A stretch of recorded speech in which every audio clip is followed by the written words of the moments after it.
Okay, welcome Facebook community. I got started just a minute late, but that was just a minute. So let me get myself all situated here. How are you guys doing today? Just waiting for some folks to show up. Jennifer has shown up. Welcome, Jennifer. And I'm just going to sit here and shoot the breeze a little bit while we wait for people to come. 5 on.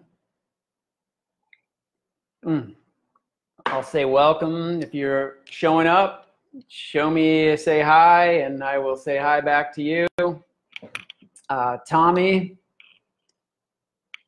Candice, Marie Fox. Hey there, Candice. Rythmia showed up.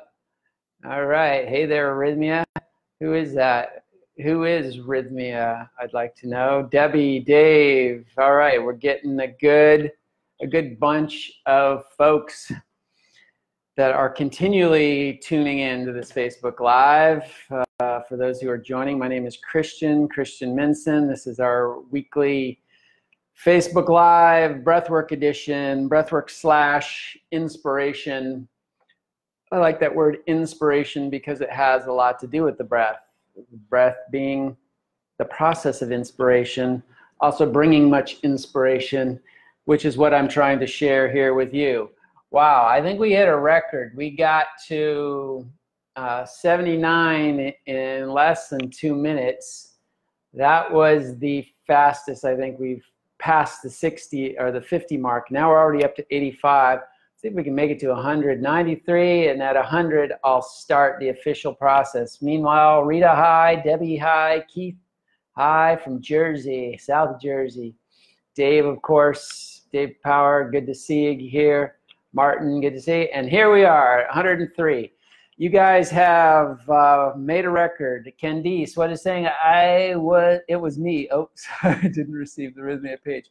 Gotcha. That's all right. Just wondered if Jerry was peeking in on me or not. Anyway, welcome everybody to the weekly Facebook Live from Rythmia Life Advancement Center in beautiful Guanacaste, Costa Rica. It is a warm day.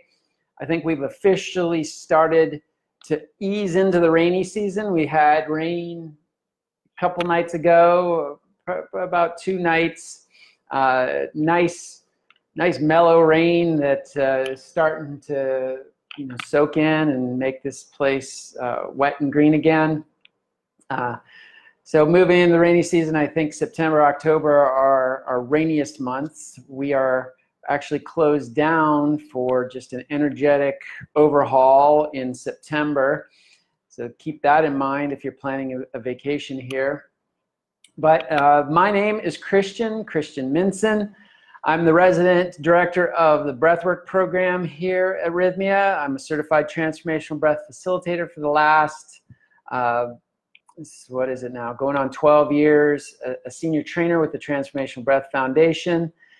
I was a monk for 10 years, a speaker and contributing author to Align, Expand, and Succeed. And I've got this handy today because our topic has something to do with what I write about in that book. And the topic is Shift Happens, Embracing Change. We all know that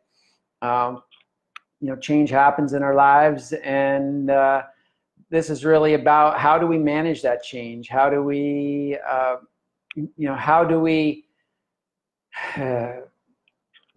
elegantly deal with the inevitable? I'd say that's really the subtext here, because if there's one constant in life, that would be that there's change, right? So why is that? Let's just get right into our topic today. But before, let's say y'all closing it September or just a week? Yes, September, all of September. Whatever, I think it's like September 3rd till September 28th, because we'll end the week on this Sunday and we'll begin the week again on the Saturday showing up there, Jason. So I think it's about September 3rd to 28th that Rythmia is shut down. That's, of course, the perfect and needed. Yes, Debbie, thanks. One of the changes that has occurred in my life is the failing eyesight. So hence the glasses. Your 18-year-old son is booked to come down in July. Great, Christy. Love it. Who else can we say hi to? Marco. Debbie's inviting a bunch of people on. I love that, Debbie. Thanks. Kim Foster from Coachella Valley. Is Coachella Music Festival going on right now there, Kim? Or you just there in the Coachella Valley? Sonia from Germany. Belen from Coachella Valley. Wow, so something's going on in Coachella. Beautiful. All right, so that's a welcome to everybody. All 141 of you out there, now 143. I love the little counter. I don't know what happens. Now that I said that, it dropped down to 135. So anyway, any advice on relocation and transitional anxiety? Well, we'll talk about that a little bit. Christoph and, or Christopher, and we will, and if I haven't answered that question by the end here, then ask it again. So basically, with this whole subject of change, as I mentioned, change is something that is inevitable in life.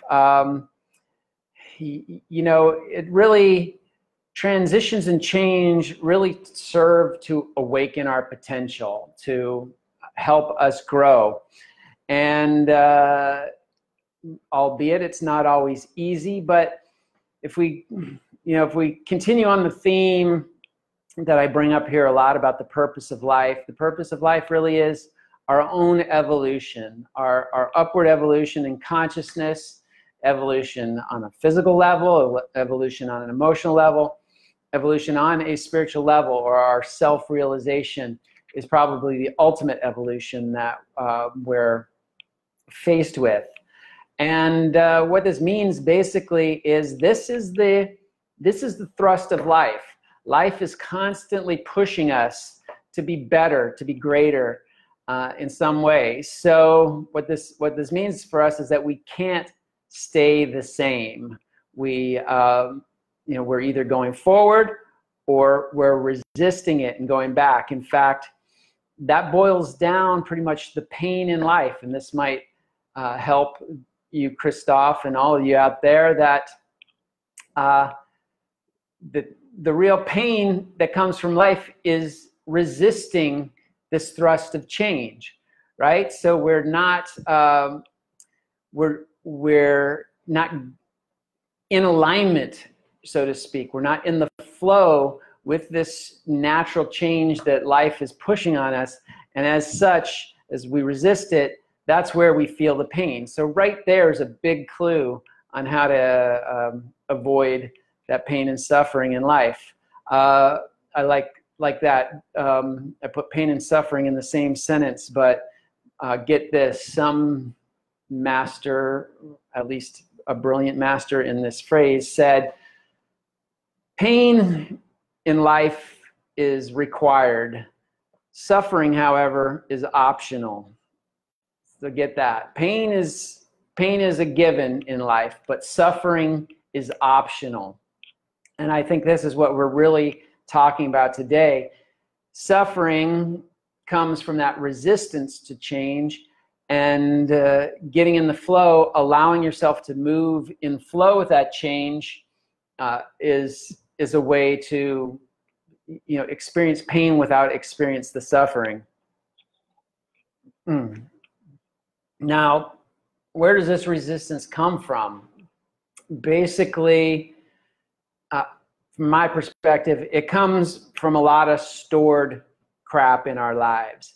We're holding on to a lot of things, usually emotional energies. When we're holding on to this emotional energy, we're not allowing the natural flow of life to happen. When the natural flow doesn't happen, we stop moving with that thrust of change, and again, there we start feeling the resistance. So change is the constant. These transitions are serving to awaken our potential. It's not always easy to go, but our objective, as one spiritual master said, Yogananda, Paramahansa Yogananda, our objective is really to stand unshaken amidst the crash of breaking worlds. I love that phrase because there's so much imagery there. You know, imagine Chicken Little. You know, the sky is falling. The sky is falling. Things are crashing around all about, and you're just calm. You know, of course, in that path, it was a very meditative path. So I can just imagine being there meditating while the whole world is falling apart, and you're just in this zone. So standing unshaken amidst the crash of breaking worlds, we're going to figure out a little bit of how to do that.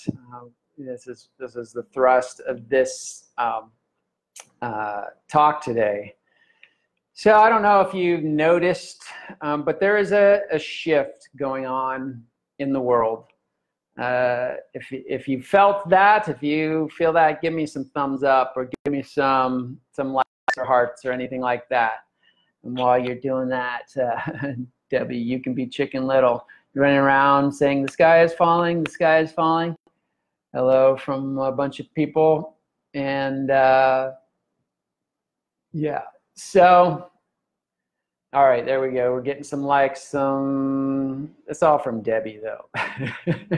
So at least Debbie agrees with me there, or recognizes that there's a shift going on, right? The shift is the energy change of the collective. The shift is, if we could say, a collective movement of change. The thrust of life pushing us all collectively, and more people are getting on board. As more get on board, it's like a snowball, right? A snowball that creates an avalanche. At first, just a little bit of snow is falling, but as it picks up steam, it's getting bigger and bigger. And so this is what's going on. Now, as part of the collective, you have two options. You can either help that shift, or you can hinder it. Meaning you can either move with the flow and shift along with the world and make that more easeful and graceful, or you can, once again, resist and block it. So Rythmia is an environment built to assist in that shift. And so partly that's why I'm talking about this subject, because this is what's going on in this place. This place is designed to help individuals evolve and embrace your higher self. We lovingly refer to the people that come here. In fact, the moon, who talked to Jerry, and if you don't know what I'm talking about, read this book. Whoops. Shit the Moon Said by Jerry Powell. And that will get you up to snuff with what I'm talking about, because Jerry consults the moon. The moon is lovingly the Rythmia oracle, so to speak. All of Rythmia was built on what the moon downloaded to Jerry. And the moon told Jerry that the people that will be coming here are all light workers and light warriors, which means they're people. People who come here are people who are meant, whose destiny is to go back and help assist in the shift of the world. But we can't help assist the shift if we're blocked ourselves. If we're locked up, if we're not in the flow, then we can't help with that flow of change. So people come here to get unblocked, to help. And the main tools that we use here are plant medicine and breath work. These are the two tools that can accelerate this unblocking process. Now, all of life is about unblocking ourselves, like we said, and that unblocking is our own evolution. So all of life is designed to provide that for us. But we can go at a snail's pace in the spiritual path that I follow. It's commonly said that man and woman in our natural evolution take about 1 million years to evolve to our highest point. And so that's an awfully long time if you think about it. But if you consciously get on track with this evolution, you can dramatically reduce that time. And again, this is what the tools of breath work and plant medicine really are designed to do. The moon told Jerry that you know, always are pathways to this you know, this evolution, but that the two accelerators were plant medicine and breath work. And of course, those are the cornerstones of our program here at Rythmia. And breath work is what I personally teach and what I've been doing for the last 12 years. And I came through that through a path of meditation, which I think, you know, when I use breath work these days, it's almost synonymous with meditation. There's some distinct differences, which I've enumerated in past Facebook Lives if you want to go research that, but not the scope of our talk today. But know that breathwork and meditation have some fundamental commonalities. So what we're really talking about when we talk about getting on board with getting into the shift, getting on board with our own evolution, is what Eastern philosophies call aligning with our Dharma. And the Dharma is really your divine purpose, meaning we have, you know, we can have many purposes. You know, you can have the purpose to raise your family, a purpose to you do well at work, but there's one essential divine purpose there. Oops, it looks like Asen has joined. I see you, and thanks for being on. All right. So this Dharma is really our divine purpose. And this has also been a subject of past Facebook Lives. What our divine purpose is. What is our Dharma? And in a nutshell, it's actually, full circle comes around to aligning with this evolution. Our own self-evolution, our own self-realization is the most important purpose for us to be here. As we change others. You know, Gandhi said, "Be the change you wish to see in the world." Yogananda said, "Change yourself and you will change thousands." So really it comes down to you know, inner change starting to be reflected in the outer change of the world. So if you work on yourself, if you work on evolving yourself, the planet is naturally going to evolve. Another part of our Dharma, when we start getting into, well, what do we do, is to align with the spirit of service. Right? So it really doesn't matter, you know, when people think about what's my purpose, they're thinking about, should I be a mailman or should I be a doctor? Should I be a lawyer or should I be an accountant? Should I be an artist or, you know, a scholar? Those are all just ways to bide our time. The underlying value of any of those, all of those are equal in the eyes of God, let's say. We're not, you know, lawyers aren't better than farmers, who aren't better than artists, who aren't better than, you know, whoever. We're all, it doesn't matter what we're doing. What matters in this whole spirit of evolution and the spirit of Dharma, our divine purpose, is to come to whatever we're doing with a spirit of service, right? Service meaning not so much for our own gratification, but how we can help others in the process, how we can add to the betterment of not only ourselves, but those around us, our environment around us. And that's essentially, you know, what this book is about from a business perspective. This was, the subtitle is Shifting the Paradigm of Entrepreneurial Success, meaning it's like, how do we engage in business, which has been around, you know, commerce has been around since the dawn of collective community, but how do we approach that business, the transactional nature of life, with a spirit of service, which is really looking at how you can serve people, how you can serve the planet, how you can serve your purpose while still making a profit. The profit is the bottom line to business, but now conscious business has this quadruple bottom line. So evolution and service are the facets of our dharma, our divine purpose.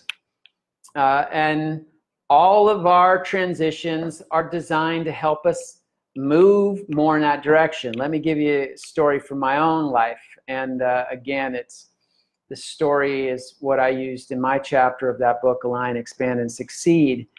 The story really was, as I mentioned in the beginning, I was a monk for 10 years. And as a monk, I planned to go in and I planned to stay for life. It's like getting married. You don't get married planning to only stay married for 10 years. You generally plan to stay for life. But things happen along the way.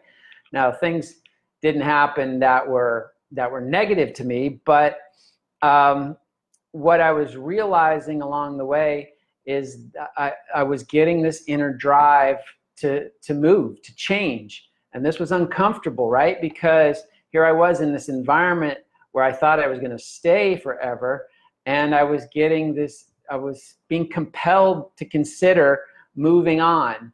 And when I really took some time to introspect about it, what was coming up for me was three main things. There was this thrust to take personal responsibility for my happiness, meaning to stop shining a light on others and external circumstances and saying, well, if those don't meet my standards, then I can't be happy. But learning that whether the outside world is meeting my standards or whether it's below my standards, I still have a choice to stay happy. To face my fears, and this was a big one. My fears around that time, and perhaps still, were really about things in the world, making my own way in the world, getting a job, making a living. Relationships, just relating to people was a big burden to me at that time in my life.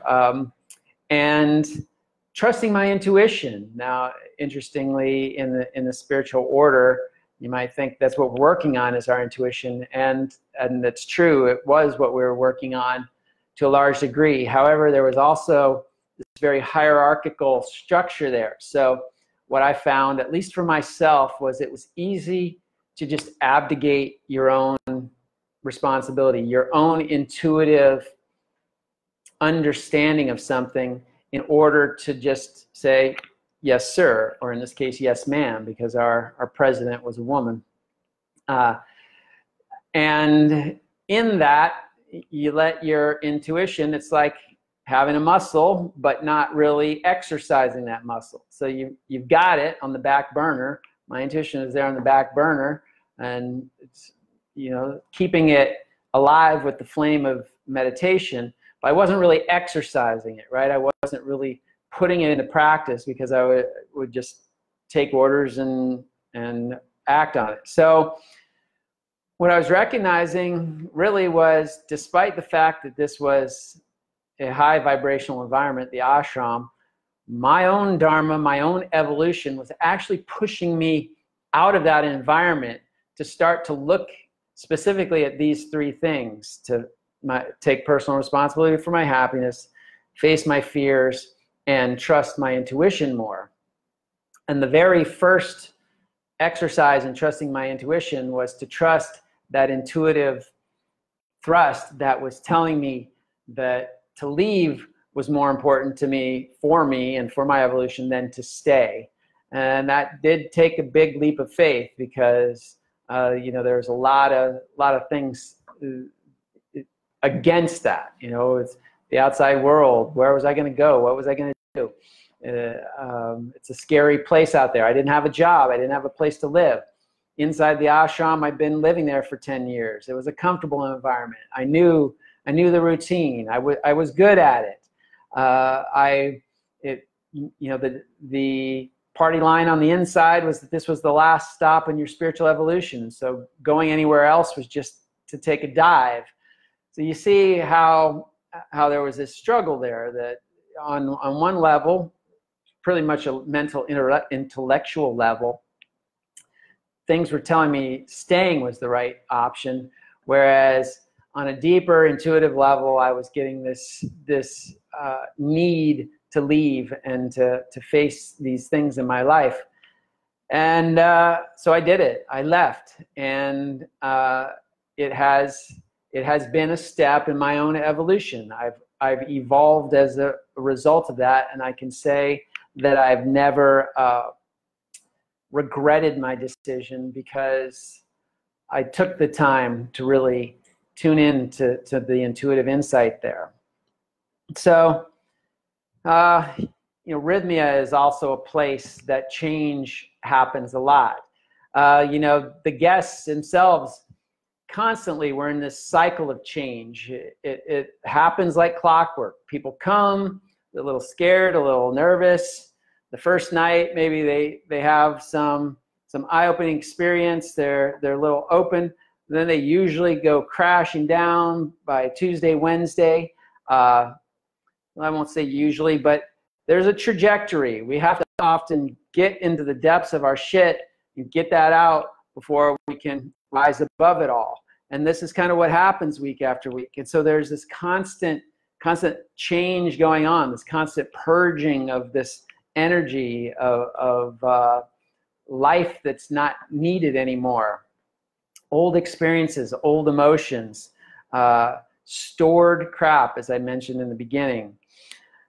So, personnel also comes and goes. This is a transient place. It's not a place that, it's basically a startup, right? So we've been in business about 2.5 years here. It's still getting its footing. So there's a lot of transition and change that happens here, despite the fact that, for the guests, we have a very solid program, and we're very solid to provide the services that we got.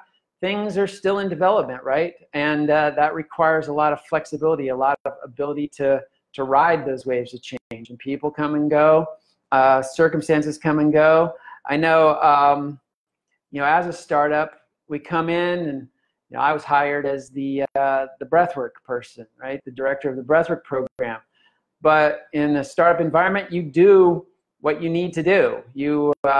So I was asked to do these Facebook Lives. I started doing that. I was asked to give classes. I started doing that. I've been asked to teach yoga, which I did. Fortunately, probably more fortunately for those who are doing the yoga, I don't have to do that anymore. But I receive the guests. I do administrative work. Whatever needs to get done, basically. And that's that's part of this whole evolutionary process. What causes the pain then in this whole thing is the mentioning earlier is the resistance to that change. That resistance often comes in the form of attachment.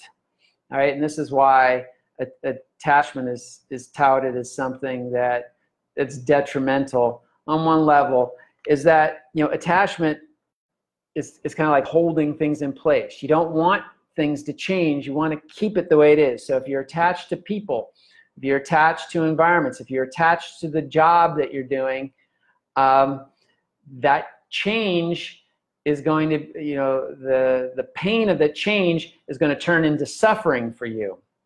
Whereas if you can let go, that pain is like growing pains, right? We grow up in life. There's a thing called growing pains where your body is actually growing so fast, it's changing so fast that you physically feel pain in your body. And that's natural, but you don't have to, again, you don't have to suffer as a result of that pain. And that's what we're talking about. Let's just tune in a little bit. And right now, Carrie's asking, do we offer scholarships? And we do. We've got a GoFundMe scholarship page. So look up Rythmia on GoFundMe and see what that's all about. I'm not exact. It just started, so Not exactly sure how the scholarship process works. I will find out more about that as it evolves. I do know Jerry's got a commitment in the future to bring, I believe, 2 people a week here. Basically, it's a commitment of $500,000 worth of stays here a year. So there are opportunities. I just don't know yet how. You might talk with the booking office number there if you want to know more about that. Let's see. How long do you recommend visiting? What was that? Whoops, sorry. How long do you recommend visiting here as a guest? Well, our programs are generally 7-day or 14-day. I'd say either of those is good. It really depends on how deep you want to go. It's not an easy vacation here. This is not Club Med, all right, where you're sitting and drinking pina coladas on the beach. This is Club Medicine. TM there. I just came up with that one. Club Medicine, where you're going into the medicine and it's promoting this change, right? So what did we just say about change? Change can be painful.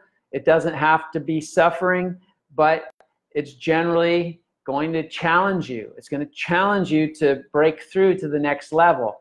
And people come here and they find that this is hard work, but it's the most rewarding hard work you're ever going to do, because you're going to leave here being a better person by multiples of 10 than you would in any other vacation that you take. Somebody was saying most vacations they come home from the vacation, they go, geez, I got to go on a diet because I gained 10 pounds. I got to stop drinking alcohol because I got on this drinking binge while I was on vacation. I've been eating crappy food, so now I have to modify my food intake again.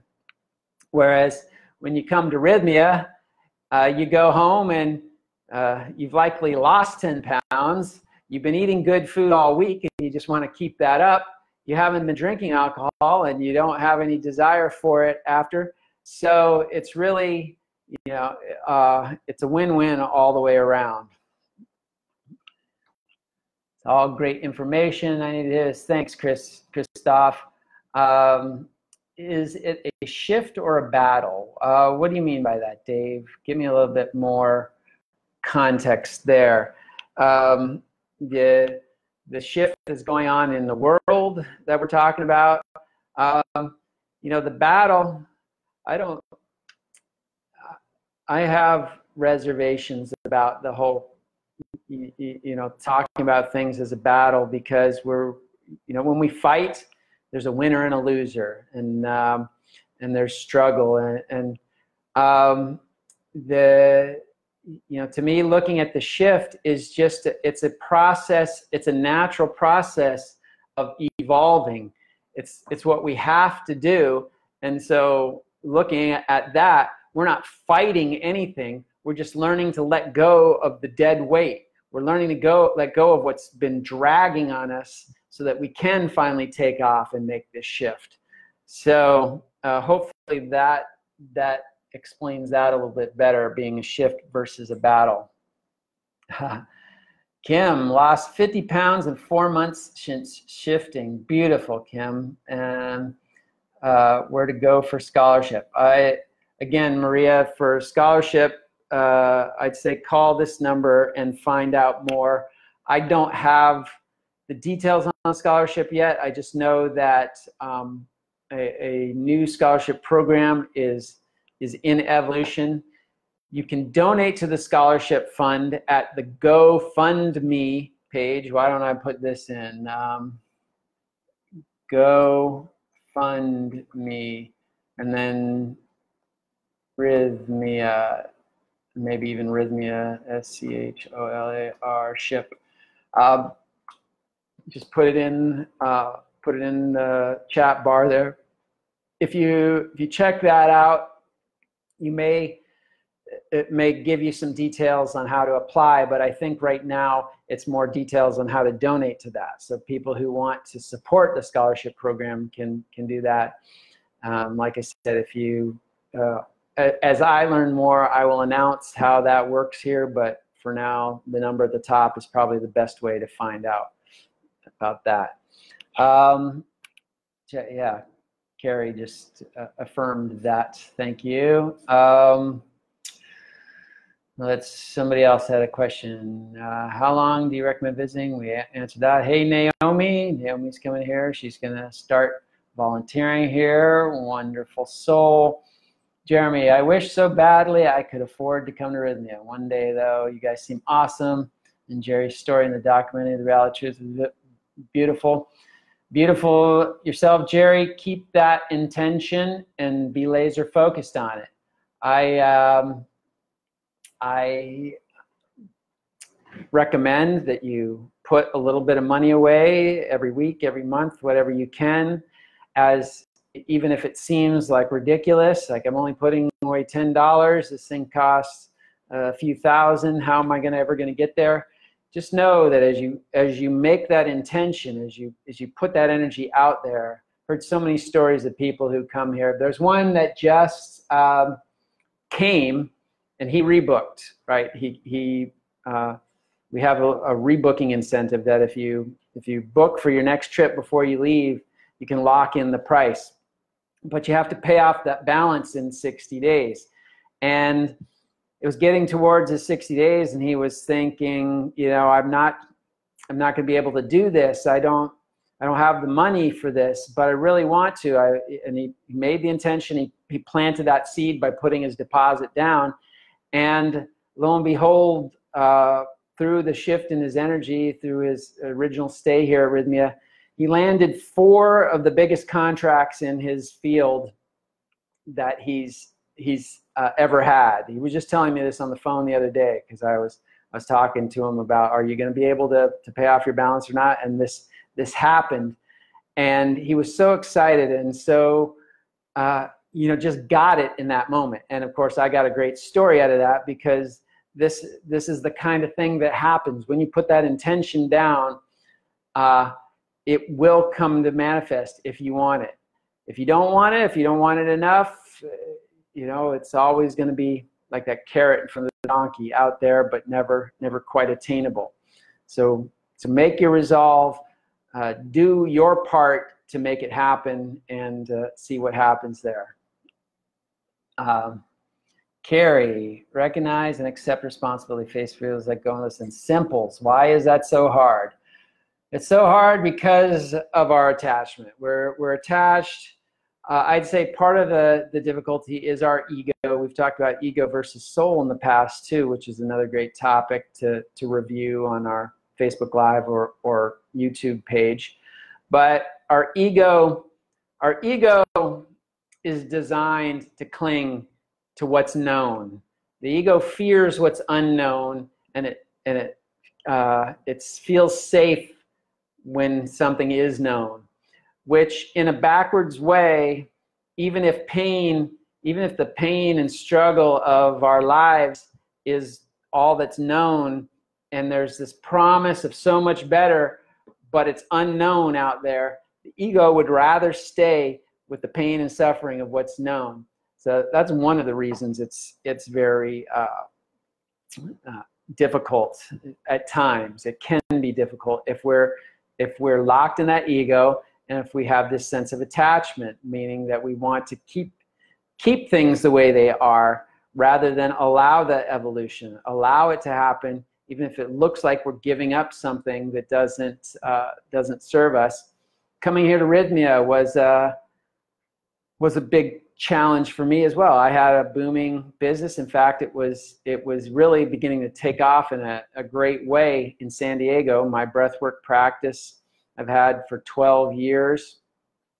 Rythmia was offering me this opportunity, but it was kind of a cut in pay, at least you know, the salary that I was going to get, and I had to weigh these options. I'm like, am I you know, is this really good? And there was a little bit of struggle there. You know, there was the pain. It could have been suffering if I really was attached what I was doing, but I let go of it. I said, you know, there's so much potential opportunity here. I just have to step into it and trust and have faith. And in that, I can tell you that almost instantaneously upon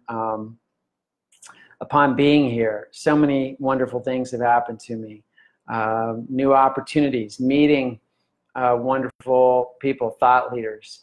Greg Braden was one of the thought leaders who came through here, and in doing the breath work, he was so inspired by that he invited me to do the breath work at one of his events. And so a great new connection, a great new friendship. We're kindred brothers now, basically, and you know, I learned a lot, got new exposure, and you know, continue to grow here. So it takes a leap of faith, and let's kind of get into. We're almost into the you know, some of the ways to remedy this, which I'll give you a hint. Being a breathwork guy, it has something to do with the breath. I do want to say though, on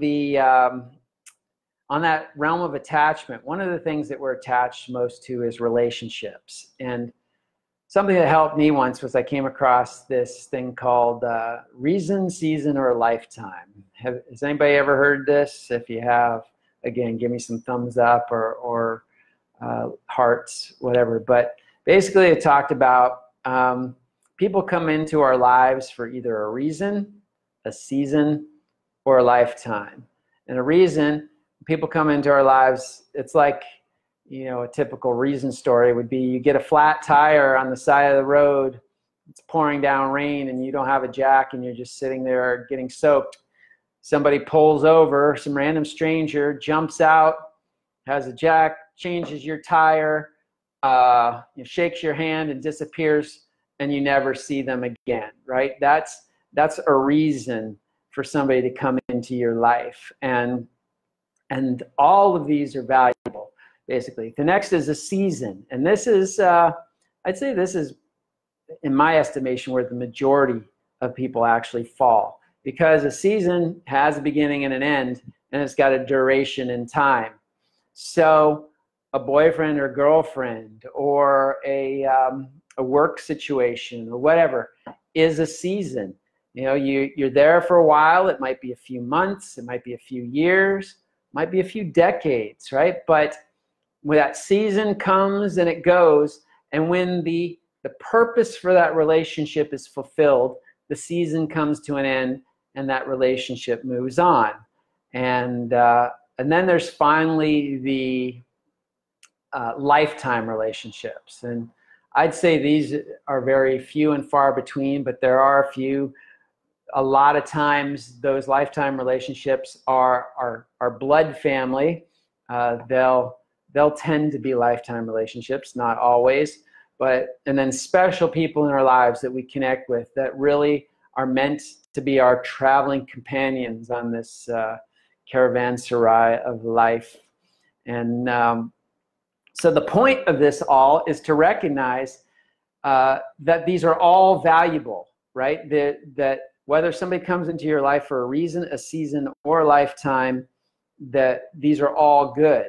And what happens is, once again, just like my perception of going into the monastic order and thinking that was going to be for a lifetime, that became a seasonal relationship rather than a lifetime relationship. But I had the concept that it was supposed to be a lifetime relationship. And I think that's where we go wrong a lot of times, or where we create more suffering for ourselves, is we approach relationships that are seasonal, again, months, years, or decades, but they come to an end eventually. We approach these seasonal relationships as supposed to be lifetime relationships. And when they end, when they change, when they evolve, we're attached to them. We're like, no, we're trying to hang on. And if we just let go and allow, release the resistance to the movement, we'll find that movement's happening to take us to the next level of our growth, not to hurt us, not to cause us any pain or suffering, but to help us actually evolve. So, hey, Aaron Thompson has joined, another wonderful spirit volunteer here at Rythmia. A lot of great people here. So if you're thinking of coming, you'll meet the highest quality people. You might not meet the same people that you met last time when you came here. Like you said, it's constantly changing and evolving. But one thing is constant, is that the caliber of people stays top notch. So the remedying this process of change. How do we remedy the suffering of change? And the bottom line is basically to let go of resistance. And to do that, our number one tool, I would say, is the breath. And another real tip is to to counter the attachment, to counter the desire to stay attached to something, is to actually allow yourself to feel.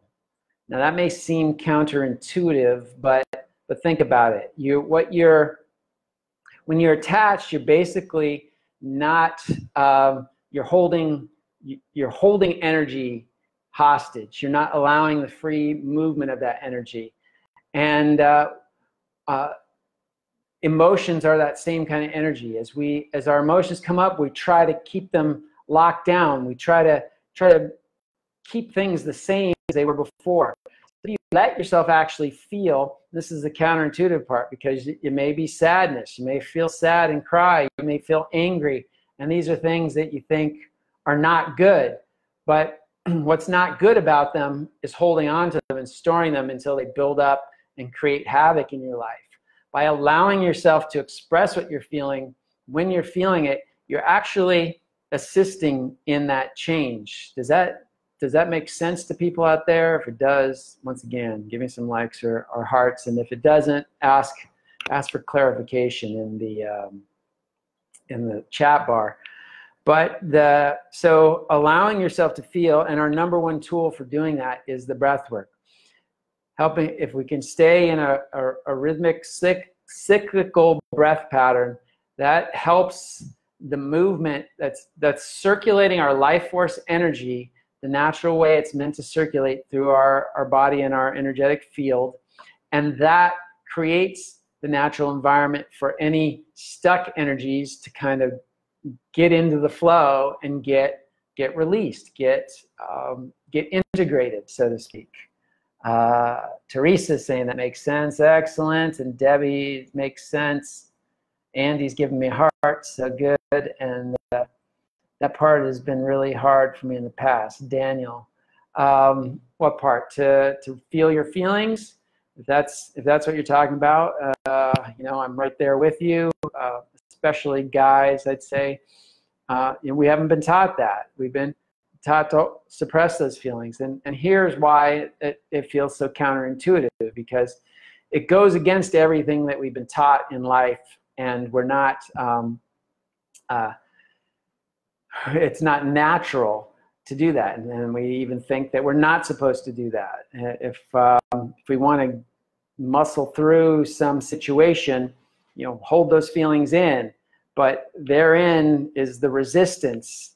The resistance to the natural flow of life. If you consider yourself part of life, not separate from life, you're not an entity separate from all of life, but you are a part of the flow of life, and that life is in constant flux, is in constant change, and that change manifests to you as a change in feeling, a change in emotion, then your duty is to express that emotion, to let it come out, to let that flow happen, not get caught up in it, not get stuck in it, and let it, stay cycling within you without, being fully expressed. And the breath is the tool that's going to help us do this. The breath specifically, you can just take a few breaths yourself. For those who haven't learned this technique that we teach here at Rythmia yet, just take, when you're feeling an emotion come on, just take some natural breaths, natural circular breaths, meaning you breathe however you want, but just keep it constant, keep it connected.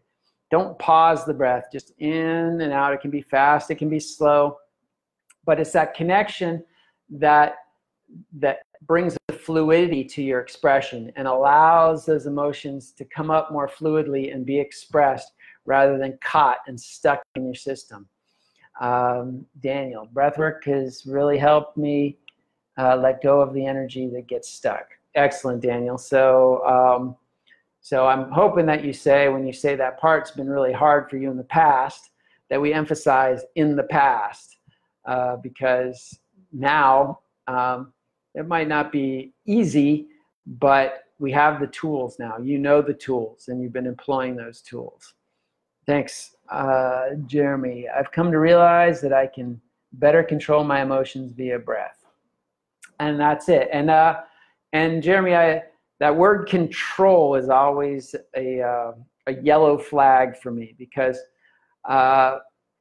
that's what we've been doing most of our lives, is controlling our feelings, controlling in the form of suppressing them.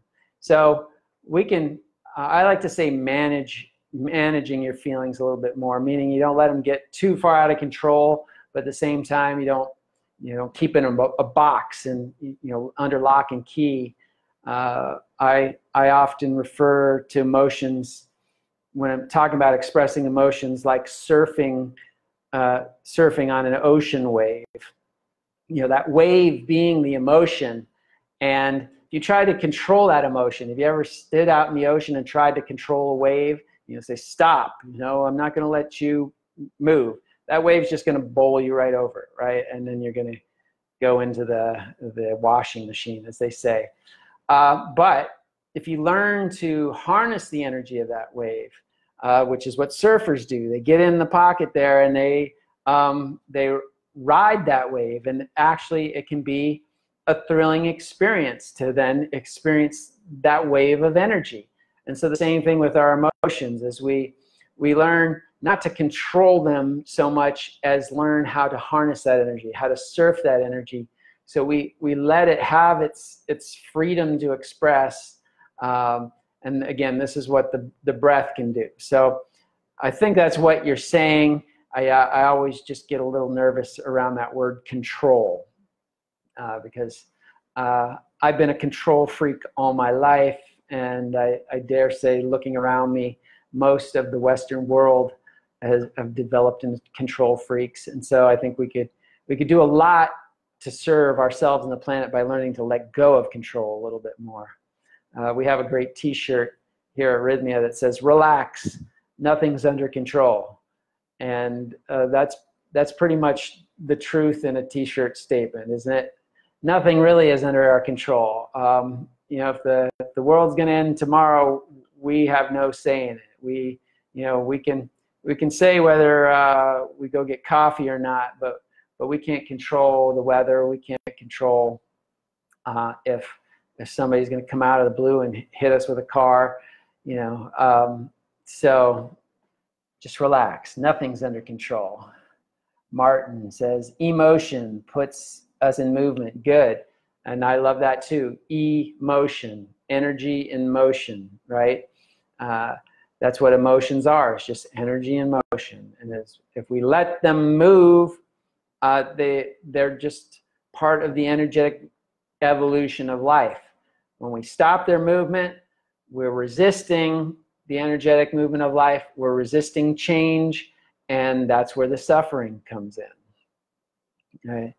So the last thing I want to say real quick is how to, when you're, sometimes change comes with a choice. Like you come to a crossroads in life and you're like, what is the best path for me?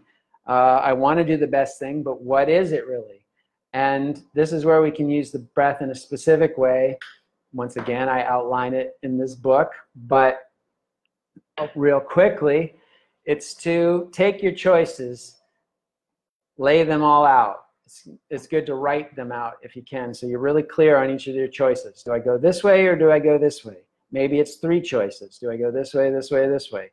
Do I stay in my relationship, or do I go solo for a while? Do I stay in this job, or do I become an entrepreneur? Do I, you know, do I stay in this job, or do I go in this job?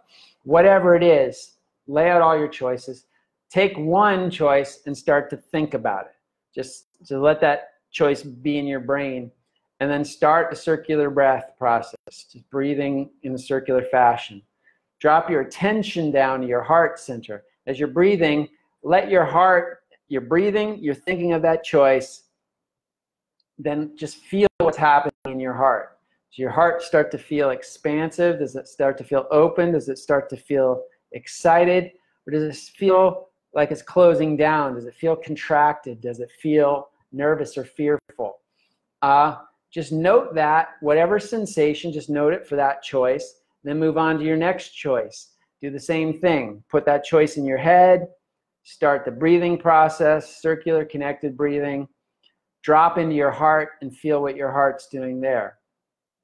Take each choice that you've got until you really get a sense of the one that's expansive and open. That's the signal that you are connecting with your higher self, with your soul self, with the Dharma that's involved in your life, the divine purpose within that choice and directing you. So like I said in the beginning, or in my story with the leaving the monastic order, it would seem like staying in would be the highest dharmic path for me. But when I did this process, that, even though that, you know, was a high-minded path and maybe the highest, I felt contracted. I felt like it wasn't the path for me. And when I dwelled on the path of going back into the world, even though it was the scariest path, even though it had the most unknowns, even though I had no idea what I was going to do, that one felt open, that felt expansive, that felt like the path for me. When I finally made that choice, when I finally spoke that I was going on that path, my life shifted in that moment. I could feel an energetic weight lift off my shoulders, and things just moved along very quickly to move me out. And like I said earlier, I haven't regretted that decision, because I took the time to get in touch with that. So this brings me to the conclusion of this topic this week: embracing change. Shift does happen in our lives, and recognizing that is the natural way of life. Change is the natural way of life, because that change is constantly propelling us to evolve. If we resist that change, we start to suffer. If we and we resist usually by staying attached to something that was, and now it's no longer. And in that struggle of trying to keep it, but it needs to move on, we feel the pain and suffering. As we let go of attachment, and we do that through, one, letting ourselves feel, and we let ourselves feel by primarily working with the breath and keeping that breath fluid and flowing. That allows our life to stay fluid and flowing. So with that, that's pretty much sums it up. Let me just look here if anybody is saying anything. Debbie, great sentence. Shift is a gift. And that's really the truth here. If you think of it, all change is constantly driving you to evolve in a better way, then you're going to get it. And gratitude to you, Christian. Thank you, Debbie, and gratitude to you. Thanks, Dave. Linda, Friday, Christian, thanks for being here for us. Thank you for joining in. Mike Kozad, hey, good to see you here. Jeremy, manage is a much better word, but I love the surf analogy. Thank you. Yeah, thank you, Jeremy, for bringing that up and allowing us to go into that. So emotion puts us in movement. We got that.